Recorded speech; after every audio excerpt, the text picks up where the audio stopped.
Hey, welcome back. We are on video number 2, and we're going to talk about the history of essential oils and where they came from and why we have them today. So, let's get started. Oils were first mentioned in the Bible in Genesis when Joseph had been sold into slavery. His brothers sold him, and the people that bought him were dealing in spicery and balms and myrrh and different things like that. So that was the first mention of essential oils in the Bible. Genesis ends with the burial of Joseph's father, and then that he was anointed with the myrrh. And there were over 1,100 direct and indirect mentions of essential oils in Scripture. So we have way back at the very beginning, God had already given us essential oils through the plants. He put Adam and Eve out in the plant, like out in the air, so that they could actually smell and experience the essential oils because they were there for the healing of the body. It's very helpful for our bodies because it works with our bodies. It's not working against it like a lot of our medicines do, man-made medicines work against our body a lot of times because you have to take another medicine to make this one work, and we're counteracting what this one is doing to our body. So we have to take another medicine to fix that, which then it already has side effects. So then we've got this other side effect from that medicine.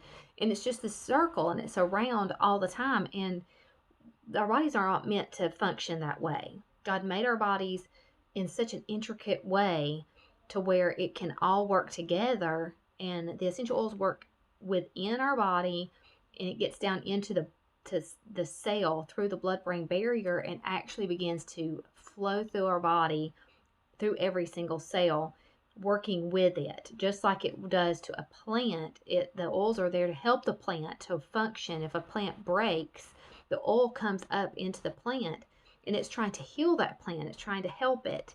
And that's what the oils do to our bodies. I mean, if you think about it, plants are a living thing, just like we are living things.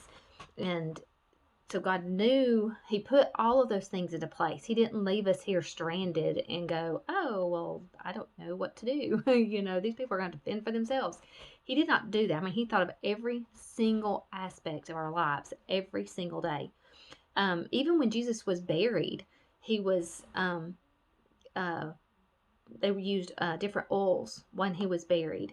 When he was born, he was brought gold, frankincense, and myrrh. And frankincense was used during that time for the babies. Like once the baby was born, they would use that oil and put it all over their little bodies to help protect them from sickness because it helps to build your immune system.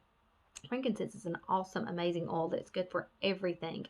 If you're ever in doubt, use frankincense because it's great for your skin. It's great for rebuilding cells. And like when a cell is bad, you can rebuild that cell with frankincense and put new cells back into your body and good cells each time you're using it. Like, especially like it takes 30 days for a new cell to be built. So when you are using frankincense and you use it every single day, you're going through an entire round of a cell generation. It's throwing off the bad cells and building up new good cells. And that's what we want to do with our bodies. So the more you use them, the better your body's going to be. Over time, you don't have to use near as much as what you would in the very beginning because your body's beginning to get adjusted to it. And you're living above this wellness line that you're not used to. Your body is used to being so depleted because we're exhausted and we're using so many chemicals in our bodies all the time, and we've got chemicals all around us, and so our bodies get used to that. But when you're using the oils, your body begins to get used to the good oxygenating things coming into your bodies and building up good cells and building up immune systems and really getting down deep and helping your body to feel better. And it's not just surface, it's not like just throwing on a medicine that cannot get down into the cells. Those medicines that we get from, doctors are great. Like, we need doctors. Like, doctors, I'm not saying don't ever go to the doctor again. I'm saying that sometimes these medicines, they're not getting down deep where they need to be. They're very surface. And sometimes we need something that's going to actually get down deep and really be able to work in our bodies. So our next thing we're going to talk about is Seed to Seal, and we're going to talk about what Young Living does and what sets them apart from other different companies.